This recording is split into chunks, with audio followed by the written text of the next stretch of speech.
अमरावती जिल्ह्यातल्या कुंड सर्जापूर येथील जिल्हा परिषद शाळेत एक अभिनव उपक्रम राबवण्यात आला। विद्यार्थ्यांनी प्लास्टिकचे पुडके आणि तंबाखूजन्य पदार्थांची रिकामी पाकिटं जमा करून त्यांची होळी केली आणि पर्यावरण रक्षण तसंच व्यसनमुक्तीचा संदेश दिला।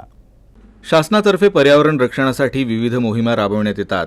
तसंच प्राथमिक आणि माध्यमिक संचालनालय पुणे आणि सलाम मुंबई फाउंडेशनच्या वतीनं तंबाखूमुक्त शाळा अभियान देखील राबवण्यात येत आहे। या पार्श्वभूमीवर कुंड सर्जापूर शाळेतील विद्यार्थ्यांनी घर आणि शालेय परिसरातील प्लास्टिक आणि तंबाखूजन्य वस्तूंची पाकिटं जमा करून त्याची होळी केली।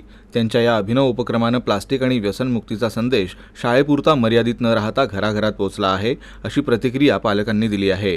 या कार्यक्रमाला विद्यार्थ्यांसह शाळा व्यवस्थापन समितीचे पदाधिकारी देखील उपस्थित होते।